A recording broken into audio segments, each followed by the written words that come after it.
abrimos también el tiempo de la ofrenda para todos aquellos que quieran participar de ella.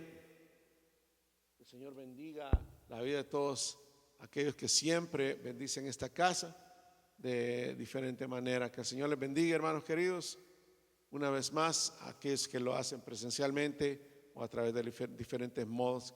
Que Dios les bendiga una vez más en esta noche. Usted que está ahí desde casita también, acompañándonos en esta reunión en la casa del Señor. Le damos gracias a Dios porque el Señor es bueno y su misericordia la podemos siempre disfrutar.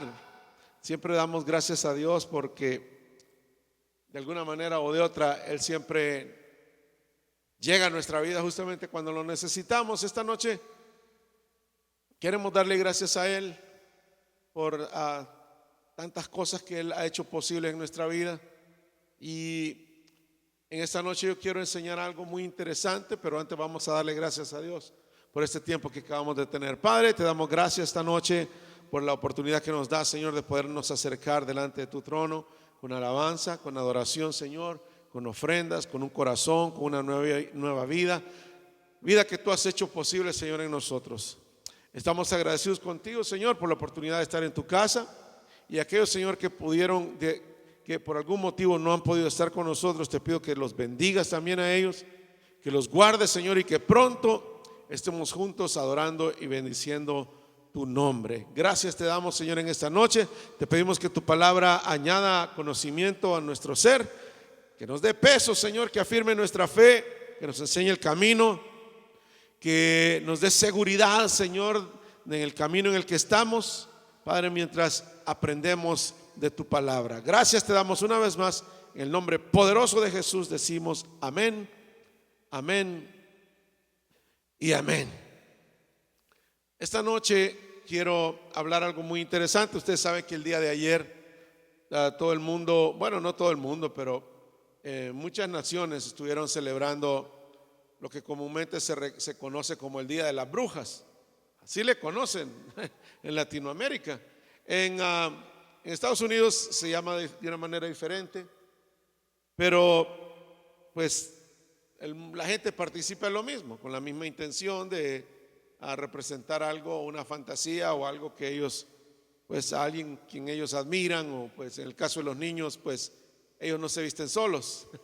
Siempre hay alguien que los induce en ese camino, y pues si usted es conocedor de los caminos del Señor, pues se va a dar cuenta de que como cristianos no es bueno participar de ese tipo de celebraciones. No porque lo dice la iglesia, sino porque en su palabra encontramos diferentes partes donde el Señor siempre nos da señales de que lo que a Él le agrada es la vida y no la muerte. En esta noche yo quiero no conmemorar eso, sino hablar algo que también sucedió un 31 de octubre, y aunque ahora no es 31 de octubre, y es acerca de lo que se conoce en el cristianismo como el Día de la Reforma. El Día de la Reforma fue un evento que marcó la historia, y pues vamos a enseñar eso esta noche porque es necesario ver y entender qué es lo que hace diferente a los cristianos voy a usar esta palabra aunque no es muy correcta, de otras religiones. Todo el mundo habla y dice que el mismo Dios adoramos. Si usted va a un templo del que sea, dicen que ellos son cristianos. Incluso aquellos que juzgan y que critican al cristianismo dicen que ellos pues son también cristianos, y pues realmente pues su enseñanza y todo lo que tiene que ver con lo que ellos hacen está muy lejos de lo que el Señor enseñó en su palabra. Pero nosotros como cristianos debemos de tener una identidad y debemos de saber qué es lo que el cristiano hace, que lo hace diferente de la religión tradicional de donde el Señor nos sacó. Porque si hubiéramos estado en lo mismo, de nada servía que el Señor nos hubiera sacado de donde estábamos y que pues, nos diera la oportunidad de conocer su palabra para poder entender muchas cosas, si en lo que estábamos estaba bien. Entonces el Señor nos sacó de esa oscuridad del conocimiento y nos ha traído para enseñarnos su palabra. Ahora, yo quiero que comparemos lo que pasó hace mucho tiempo con lo que está pasando hoy y veamos la similitud que hay en los tiempos y qué fue lo que pasó.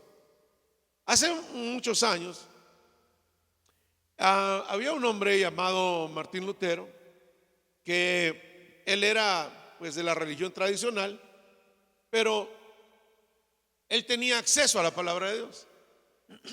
La mayoría de gente no tenía acceso a la palabra de Dios. Eran tiempos donde la religión tradicional dominaba a su antojo lo que sí se podía leer y lo que no. Y tenían prácticamente la palabra de Dios, la tenían secuestrada y solamente estaba traducida al latín del idioma original, y ellos resguardaban el acceso a la palabra de Dios. Entonces ellos interpretaban la palabra de Dios a su manera y la manipulaban con el fin de ellos conseguir metas que se establecían ellos mismos a través de los años. En esa época, el papado y la religión tradicional se habían puesto como meta la construcción de la llamada Basílica de San Pedro, allá en Italia, o en el Vaticano. Y estaban en plena construcción, pero para eso necesitaban ellos recaudar fondos. Y usted sabe que eran tiempos donde la iglesia gobernaba juntamente con los reyes, con los gobernadores de aquel entonces, y manipulaban mucho en la manera en que se gobernaba. En nuestra nación aquí en Latinoamérica y en Estados Unidos más que todo, se mira y se trata de hacer una separación entre el Estado y la iglesia, pero de alguna manera siempre se relacionan respetando cada sí su identidad, una no interviniendo en la otra y la otra no limitando a la iglesia. En aquel entonces se dieron cuenta que los negocios de la iglesia eran un poco sucios y lo que se habían inventado para recaudar fondos y se manejó en donde quiera que la iglesia estaba era las famosas indulgencias. Y las indulgencias consistían en pagar un precio para que alguien tuviera acceso a salir de una cárcel que ellos se inventaron para las almas. Si alguien tenía algo pendiente, esa alma quedaba como atrapada en el purgatorio, y la única manera de sacarlo de ahí era pagando un precio a alguien aquí. Entonces habían varias indulgencias con diferentes precios, de acuerdo a qué tanto quería cubrir la vida de esa persona y los pecados de esa persona. Entonces lo que hacían era que cobraban cierta cantidad de dinero para recaudar fondos para la fabricación de esta basílica. Hubieron gente dentro de la religión tradicional que sí amaban a Dios y que sí se daban cuenta de que lo que la iglesia hacía no estaba en ningún lugar escrito en la palabra de Dios, y que más que todo era manipulación para ellos poder llegar a recaudar lo necesario para poder construir lo que ellos querían que se construyera. ¿Está conmigo? Un poco de historia que no se habla todo el tiempo acerca de la iglesia. Este hombre comenzó a estudiar la palabra y se dio cuenta que la iglesia tradicional hacía cosas que no estaban realmente escritas en la palabra de Dios. Él, con un profundo estudio, logró sacar un resumen de todo lo que él había visto que la iglesia estaba mal, y esa tesis la clavó en la puerta de los líderes de aquel entonces, un día 31 de octubre de ese año. Desde ahí dieron la orden de que este hombre era un hereje porque no estaba de acuerdo a las enseñanzas de la iglesia tradicional, y comenzaron a perseguirlo para morir. Estuvo exiliado, estuvo bajo persecución, pero un hombre que se dio cuenta que la organización que se hacía llamar la Iglesia de Cristo en aquel entonces estaba bajo un tremendo régimen de corrupción. Se vio la necesidad de estudiar la palabra de Dios y de darse cuenta que lo que manipulaba o lo que regía la iglesia en aquel entonces eran enseñanzas humanas y no basadas en la palabra de Dios. Ahora, a partir de esa fecha hasta el día de hoy, la gente suele creer y pensar que el movimiento o la iglesia protestante o el cristianismo o los evangélicos nacieron ese día, y eso no es cierto. Ese día, alguien que ya había nacido de nuevo se dio cuenta de la necesidad de escribir de nuevo todo eso que estaba, de escribir todo aquello que estaba haciéndose mal. Pero esa persona ya había recibido a Cristo, no la recibió ese día, por lo tanto nada nace ese día. Ese día se conmemora como el día de la Reforma nada más. Pero el cristianismo trasciende mucho más antes que Martín Lutero. Siempre ha habido una iglesia que se formó en el libro de los Hechos, que Dios la quiso mantener intacta, pero que también habían profecías acerca de la apostasía de la iglesia y cómo la iglesia se iba a alejar de las enseñanzas bíblicas para seguir tradiciones humanas y ser contaminada con falsos profetas, falsos maestros y gente que iba a introducir doctrinas raras a la iglesia. Hubo un tiempo del oscurantismo donde la iglesia fue perseguida y la iglesia se tuvo que ocultar por un tiempo. Cuando la iglesia sale a la luz nuevamente, que la persecución cesa, ya sale a la luz a una iglesia contaminada, con tradiciones alteradas, celebrando un montón de fiestas que no tienen nada que ver con la Biblia y siendo una iglesia totalmente alejada de los principios bíblicos. La iglesia de hoy tiene que tener identidad y tiene que hacer su separación de su doctrina, de sus enseñanzas, de la tradición de la iglesia tradicional. La gente sabe y debe de entender por qué deben de ellos abandonar la religión tradicional y por qué acercarse a Cristo. ¿Por qué ellos no están traicionando las enseñanzas de la abuelita, ni del abuelito, ni de los padres? Lo que están haciendo es volver a Cristo, volver a lo que Él dejó escrito, que el hombre se encargó de por generaciones alejar al ser humano de lo que estaba escrito. Pero hoy, esta noche, quiero compartir con ustedes 5 cosas que se tomaron o que resaltaron muy bien de esta reforma y cómo tiene que ser algo sólido también de nuestra doctrina y debemos de manejarla nosotros como cristianos. Si algún día alguien le pregunta ¿y en qué creen los cristianos?, usted tiene que mencionar estas cosas. Pero hay gente que le falta conocimiento y estudia la palabra, que cuando le preguntan ¿qué hacen los cristianos?, ellos dicen: los cristianos no fuman, no bailan, no toman, no hacen esto, no pelean. Y eso es lo que ellos creen que los cristianos hacen. Pero realmente el cristianismo tiene fundamentos que deben de respetarse. ¿Está conmigo, verdad? Y en esta noche yo quiero que vaya conmigo para empezar. Vaya conmigo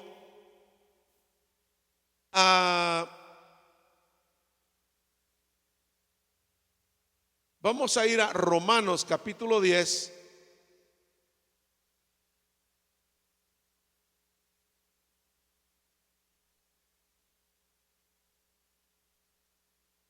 Verso 8 al 10.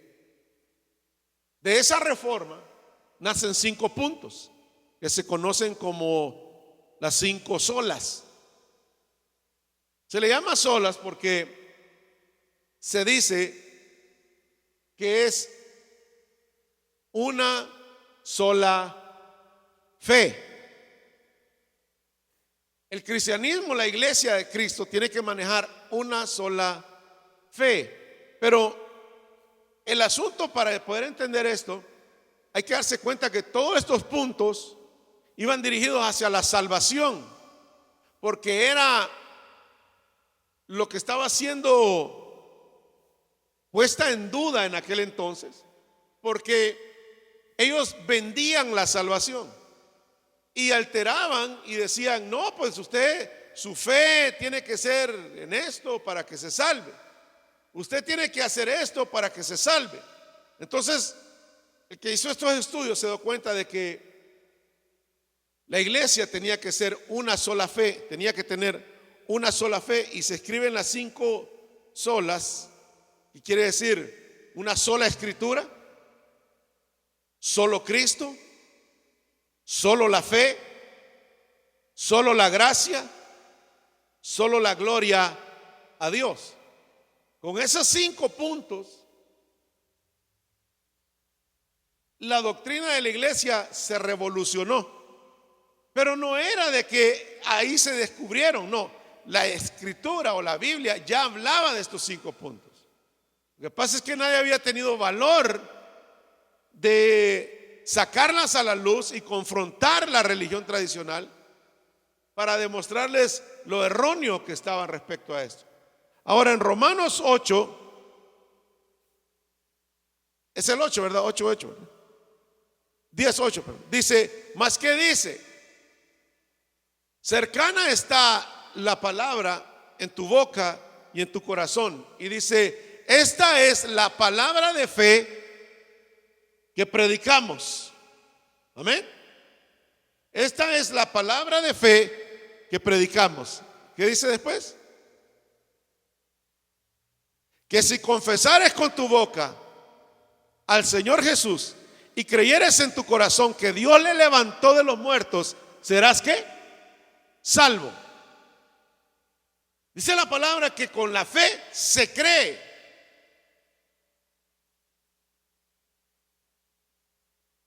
Con la fe se cree para ser salvo. El asunto era que en aquel entonces, para ser salvo, usted tenía que hacer un montón de cosas que ellos le tenían que decir a usted qué hacer. Usted, para ser salvo, tenía que comprar una indulgencia.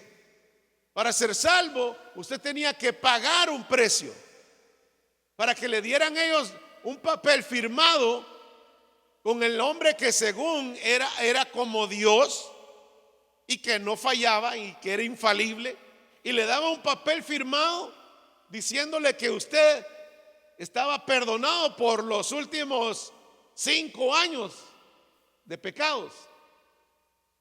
Pero la palabra dice que si usted, esté donde esté, confiesa con su boca y hace uso de su fe y confiesa que Cristo es el Señor y que Dios le levantó de los muertos, uno va a ser salvo. Y no hay precio que pagar, no hay ofrenda que te pidan, no hay cosa que tú tienes que hacer en la iglesia para ser salvo. Cristo ya pagó el precio, pero tenemos que creerlo. Ahí es donde está el asunto, que le enseñaban en aquel entonces a creer un montón de cosas para ser salvo. Entonces dice: no, fe una sola fe, y la fe es en Cristo Jesús. No es en otro santo, no es en nadie más, solo es pero en la fe. La fe no son obras, es la fe. No es un montón de cosas que tienes que repetir, no son oraciones que tú tienes que repetir una y otra vez para sentirte perdonado. Es la fe. Y por eso hoy el contraste con la realidad de hoy es que mucha gente se ha inventado también que para ser salvo usted tiene que llenar un montón de requisitos que se inventaron en esa iglesia. Por ejemplo, si la iglesia es de tendencia pentecostal, para ser salvo usted no tiene que usar pintura. ¿Cómo ve? Si usted quiere ser salvo en una iglesia pentecostal, usted tiene que bautizarse de la manera que ellos dicen, si quiere ser salvo. Van a decir ellos, no, pero es que en Hechos 2:38 dice que hay que bautizarse en el nombre del Señor Jesús. Sí, dice que la fe salva. Digo, la fe en el Señor Jesús y la confesión de que Él es el Señor de tu vida. No confesar como la gente como las iglesias modernas de hoy que dice, hay que confesarlo, hay que declararlo, hay que hacerle esto y hay que decirlo. No, no se trata con decirlo, se trata con creerlo. Entonces la iglesia de hoy también necesita su reforma. También necesita reparar esos daños que se están ocasionando. Una sola fe. No la fe en el pantalón, en que no usas pantalón, no la fe en que no puedes ni pintarte las uñas, no la fe de que no puedes teñirte el cabello, no la fe. La gente dice que para ser salvo uno tiene que hacer esas cosas. No les alcanza la fe para creer que si creen en el Señor Jesucristo serán salvos. Siempre le añaden algo más. Y lo que este reformador se dio cuenta es que dice, no hay que agregarle nada más, solo es la fe. Y eso es lo que nos hace diferentes a nosotros de otras religiones. Porque otras religiones, para tener esa salvación, usted tiene que llenar los requisitos de esas religiones. Y en el cristianismo no es así. Solo fe. Fue lo que está diseñado bíblicamente. ¿Verdad que sí, hermano? Solo la fe. Veamos la segunda. No lo estoy diciendo en el orden escrito, pero otra sola es solo la escritura. Y esa está escrito en 2 de Timoteo 3. 2 de Timoteo 3, 16 y 17. 2 de Timoteo 3, 16 y 17.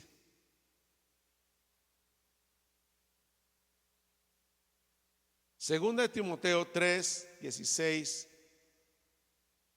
y 17.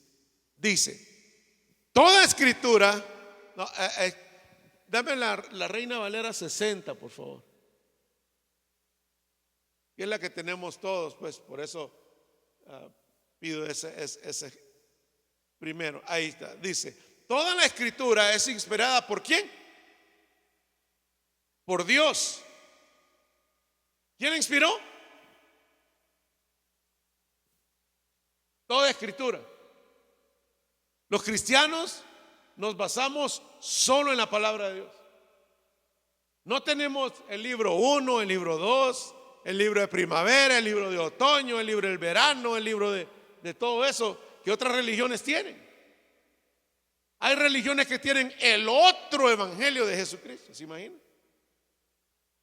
Cuando la palabra dice, si hay incluso alguien viene a hablarte de otro evangelio, no le creas. Óigame pues, después le vamos a hacer un examen de estas 5 cosas. Toda la escritura es inspirada por Dios. Pero a la gente no le gusta lo que la Biblia dice, porque se sienten amenazados, se sienten como que les va a arruinar la vida. Pero la escritura, Dios inspiró a los hombres a escribirla, hermano. Pero es lo que la gente dice y dice, pero es que lo hicieron los hombres. Sí, pero fue el Espíritu de Dios quien inspiró a esta gente. Y dice, toda escritura es útil ¿para qué? Para enseñar. Entonces quiere decir que yo no necesito otro libro para enseñar.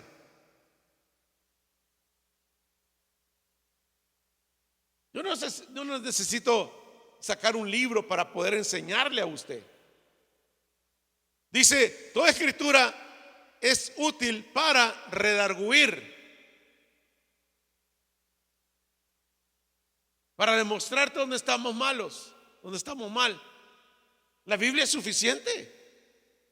Yo no tengo que sacar un libro de psicología aplicada en esto y lo otro. La Biblia es suficiente. Dice, es útil también para corregir. Yo no tengo que sacar el manual de cómo se hace esto y lo otro y aquello. Cuando la Biblia dice que la Biblia también es útil para corregir. ¿En qué área de mi vida me tengo que corregir? La que usted quiera. La Biblia le sirve para eso. La Biblia le sirve para enseñar, le sirve para redarguir, le sirve para corregir y también le sirve para ser instruido. Pero la gente agarra primero otros libros y luego agarra la Biblia. Tienes que agarrar primero la Biblia y después comparar lo que alguien más escribió, si tiene base bíblica lo que están enseñando.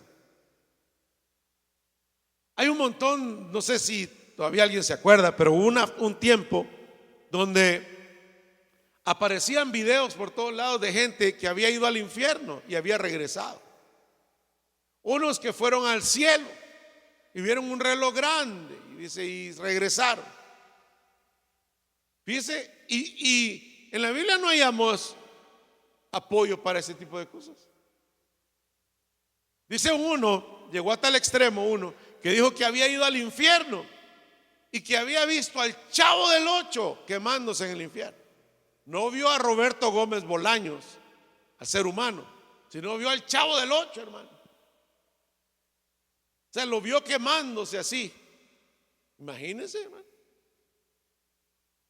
Y llenaban iglesias, y la gente que no tiene ese tipo de conocimiento cree todas esas cosas y se emociona y se motiva y compra el tape, la grabación, el video y lo comparten porque son personas que motivan a la iglesia, sí, en algunas cosas a creer en Dios, pero no hay base bíblica para lo que estén enseñando a veces. Hay mucho emocionalismo que contagia y hace que la gente se meta en ese tipo de cosas. Pero la Biblia enseña que la Escritura y que la Biblia es suficiente. Primeramente, como la primera base, por decirlo así, el fundamento tiene que estar primero en la palabra de Dios. Y luego, algún libro de apoyo está bien, algún diccionario está bien, algún libro para entender algunas cosas está bien, pero nunca dejar como base la palabra de Dios. No tomar como base lo que alguien dijo, lo que alguien escribió en un libro. Primero, lo que está escrito. Y es ahí donde mucha gente no quiere entrar a tener un conocimiento acerca de la palabra de Dios. Porque se acostumbran a que alguien les dé de comer y ellos buscar su propio alimento. Entonces, el reformador de aquel entonces enseñaba y decía: nadie, no necesitan nada más, la Escritura es suficiente. Pero hoy nos damos cuenta que la iglesia de hoy tiene que volver a ser reformada en ese aspecto. Tiene que volver a solo la Escritura. Otra cosa que se enseñó en ese entonces era también solo gracia. Yo quiero que vaya conmigo a Efesios 2, verso 8 al 9. Acuérdense que todos estos puntos de las 5 solas se dieron relacionados al punto salvación, porque era lo que estaba en aquel momento siendo manipulado por la iglesia tradicional y alteraba la fe para ser salvos, alteraba la Escritura para ser salvos, y la gente tenía que confiar en lo que ellos decían porque ellos tenían acceso a la Escritura. Y manipulando la lectura o la Escritura, ellos llegaron a decir que había otra manera también de ser salvo. Pero el reformador se dio cuenta y dice: no, es solo por gracia. Y eso no fue invento de él. Por lo tanto, la reformación de la iglesia no empezó en ese año. Siempre ha habido gente que ha sido guardianes de la Escritura, de la palabra de Dios. Dice: porque por gracia somos ¿qué? Salvos. Yo no sé como la gente no tenía acceso a esta Escritura, no podían darse cuenta que la Biblia decía que solo por gracia uno es salvo. Ahora, la gracia se derramó en la cruz del Calvario, y la gracia es el Señor Jesús. Y la Biblia nos enseña que solamente a través de Él uno puede ser salvo. ¿La fe en quién? La fe en Cristo Jesús. ¿Quién nos dio la escritura? El Señor. ¿Quién nos dio la gracia? El Señor también. Y dice, porque por gracia sois salvos por medio de la fe. Y esto no de vosotros, pues es un regalo o es un don de Dios. ¿Quién nos dio al Señor Jesús?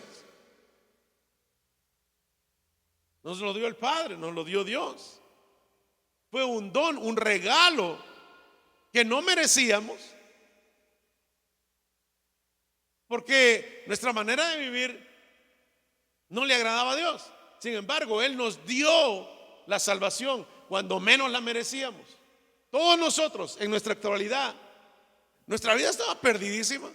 Estábamos lejos de los caminos del Señor. Sin embargo, esa gracia nos alcanzó. ¿Y quién nos alcanzó? El Señor Jesús.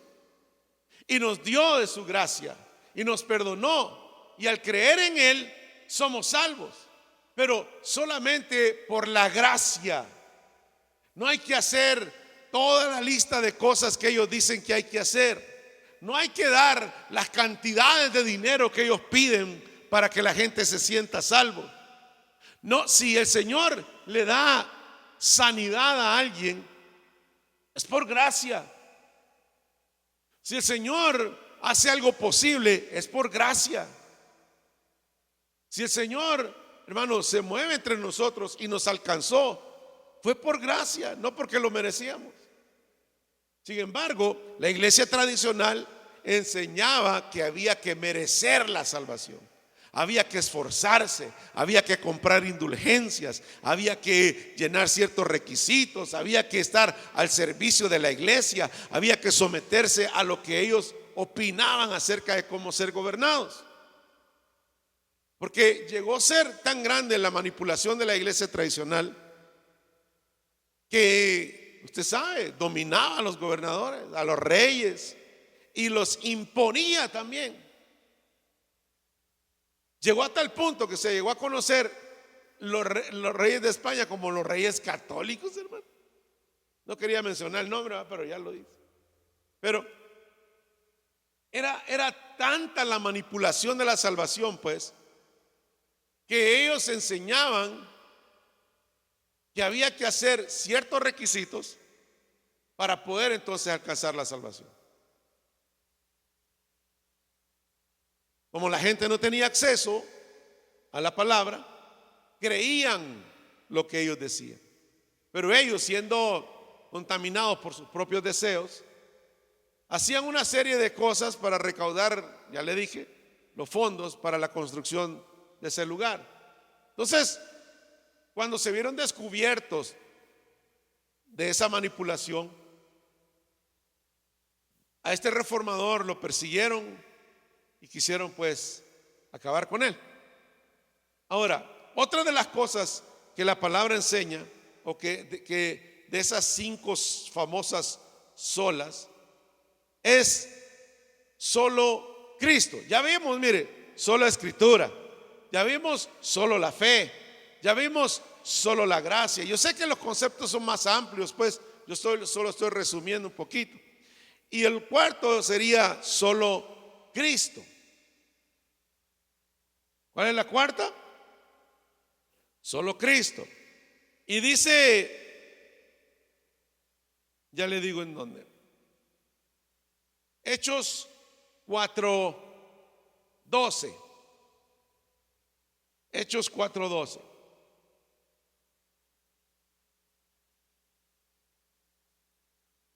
Hechos 4:12.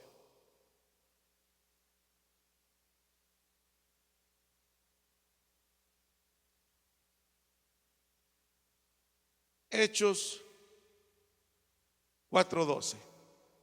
Dice: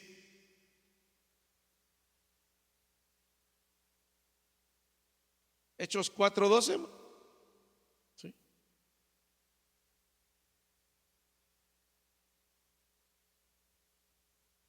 Y entonces volvieron a Jerusalén desde el monte que se llamaba del Olivo, el cual está cerca de Jerusalén, camino un día de reposo. ¿Y el 13?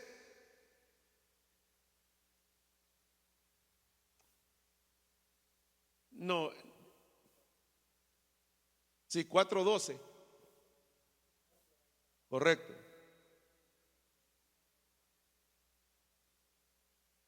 Amén. Ese es el 4:12. Hechos 4:12.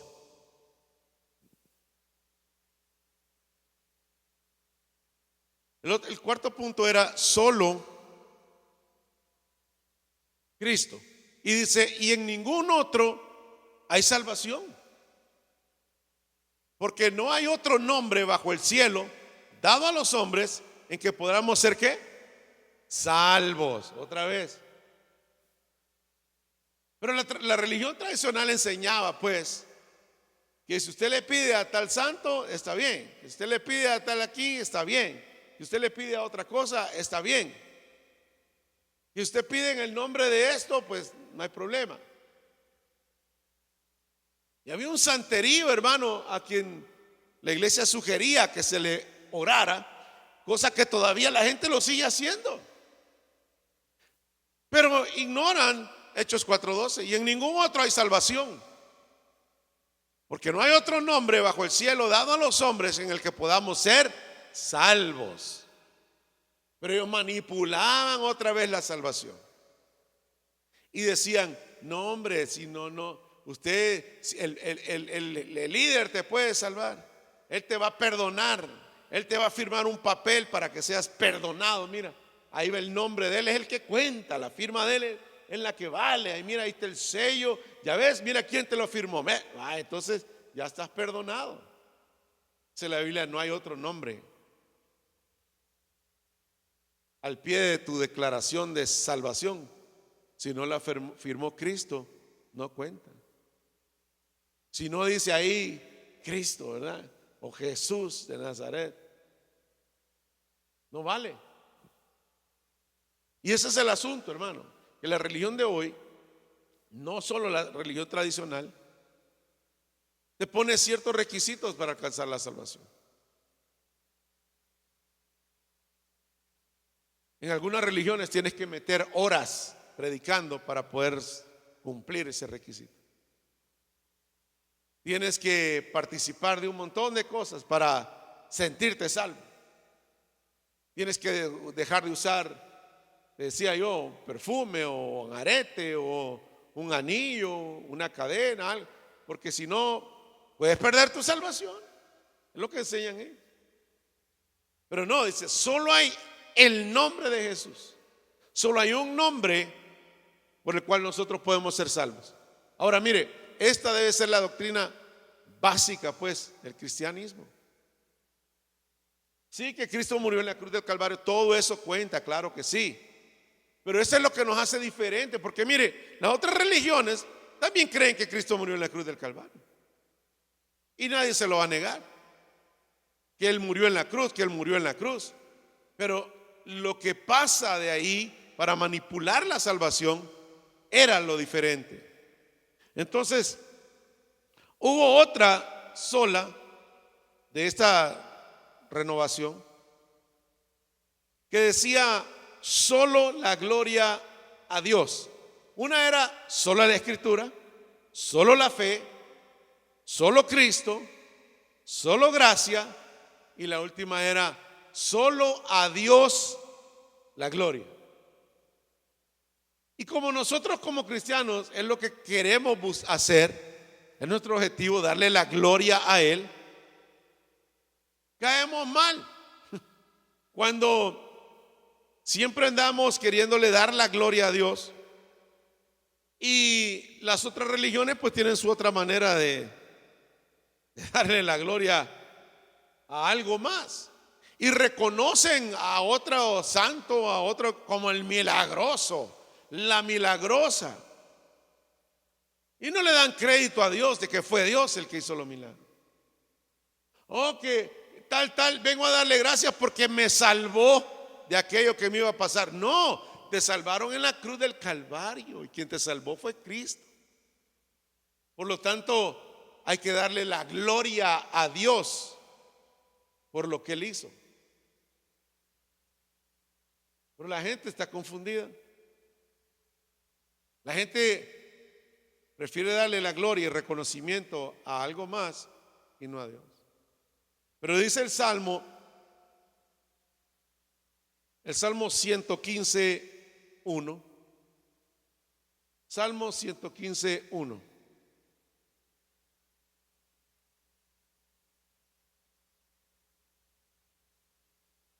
Salmo 115:1.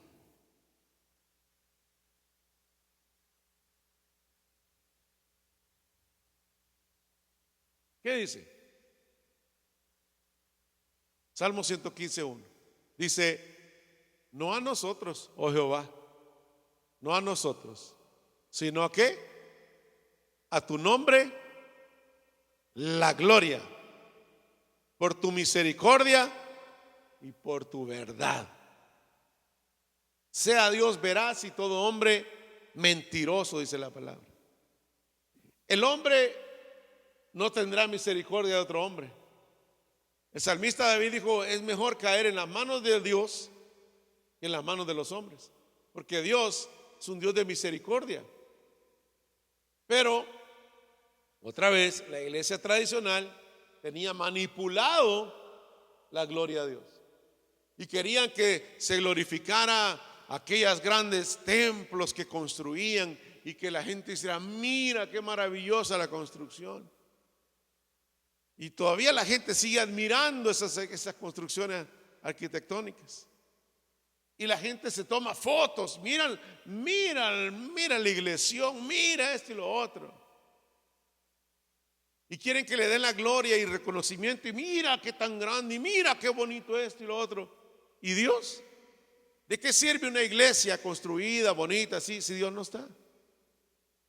¿De qué sirve que ellos se esfuercen por adornar de oro y un montón de cosas si Dios no está ahí?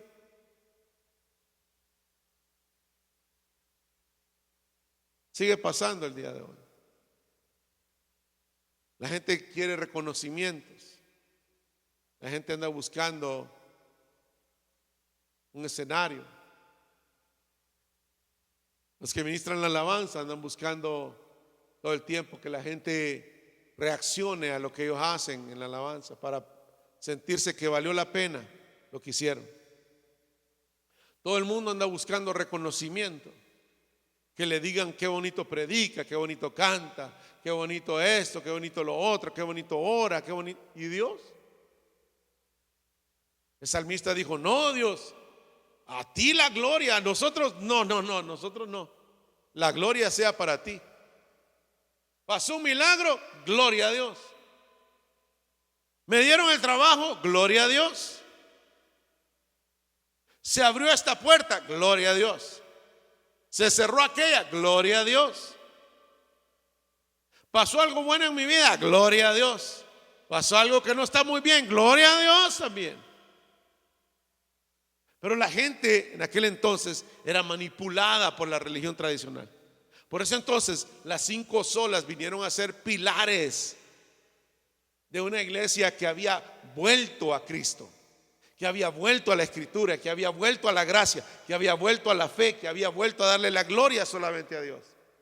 Porque todo eso ya no se estaba dando. Entonces tuvo que haber un hombre que Dios tocó su corazón para llenarlo de valor, para que pudiera confrontar los tiempos de aquel entonces que estaban completamente torcidos y desviados de lo que la palabra del Señor decía. Pero para eso, hermano, para que alguien pueda hacer eso, tiene que tener contacto con la palabra de Dios. Si no, a todo lo que oye le va a decir amén. Todo el que ve usted con una Biblia, con un micrófono, va a creer que está enseñando lo que se debe. Todo aquel que grita bonito y que se oye como que tiene fuego y esto y lo otro, y piensan que, ay no, qué poder y esto y lo otro. Sí, pero estamos lejos a veces de la Escritura. Vemos iglesias haciendo unos desórdenes, hermano, tremendos en los días de hoy. Y todo lo hacen en el nombre del Señor. Todo lo hacen diciendo, es que cuando el Espíritu toca, es que cuando el Espíritu los llena. Y hermano, hacen unas cosas terribles, de veras. Se ve muy mal, muy desordenada la iglesia, haciendo cosas fuera de control, la gente cayéndose, gritando, haciendo un montón de cosas que no se encuentran respaldadas en la palabra de Dios. Pero como grita bonito, como canta bonito, como tiene una gran presencia, toda la gente le aplaude y toda la gente dice amén a lo que se enseña, aunque esté lejos de la Escritura. El llamado de este hombre al clavar esa tesis en la puerta de la iglesia tradicional fue con la intención de hacer volver a aquellos que de veras querían agradar a Dios a corregir su camino. La iglesia de hoy sigue motivando a hacer eso, sigue invitando a todo aquel que quiera conocer a Cristo a que comience a caminar con Él para que su vida sea transformada, que se congregue, que lea la palabra, que crea solo en el Señor, que camine, que se llene del conocimiento de Dios y que lo ponga por obra creyendo en Él, sin ningún otro libro, sin hacer cosas que ayuden a la salvación o que reemplazcan la salvación, y a volver a los principios bíblicos. Y ese es el reto que nosotros tenemos el día de hoy. Creer que el Señor aún tiene una iglesia, tiene un pueblo que respeta sus enseñanzas, sus fundamentos, y que aún tiene deseos de agradarle a Él en medio de tiempos difíciles. Esta noche espero que haya aprendido algo. Si no, pues solamente terminé con la garganta seca. Pero espero que haya aprendido algo y que se afirme su fe y que busque siempre agradar al Señor en su caminar. Le voy a pedir que incline su rostro donde usted está y le diga: Padre Santo, te doy gracias porque un día, Señor, tú me sacaste de donde yo estaba. Señor, siempre había pensado que estaba en lo correcto, pero hasta que llegaste tú, me quitaste la venda de los ojos, Señor, y pude ver el error en el que me encontraba. Padre, gracias porque tú has inspirado, Señor, a muchos de tus siervos a enseñar la palabra como está escrita, Señor. Te doy gracias por aquellos que nos proveen de herramientas, Señor, para facilitar el entendimiento de tu palabra, Señor. Pero sobre todo, gracias por el Espíritu Santo, Señor, que es quien nos enseña lo que está escrito. Padre, gracias te damos en esta noche porque tú eres suficiente para todo. Tú eres, Señor, quien llena todo, Padre. Y fuera de ti, Señor, no hay nada que nosotros deseemos. Señor, en esta noche te damos gracias porque tu palabra, Señor, sigue siendo suficiente. Porque la fe en ti sigue siendo suficiente. Porque no hay otro nombre en el que podamos ser salvos y eso sigue siendo suficiente. Que tu gracia sigue siendo suficiente y que a ti, Señor, sea toda la gloria y la honra por siempre y para siempre. Gracias te damos, Señor, en esta noche. En el nombre poderoso de Jesús decimos amén, amén.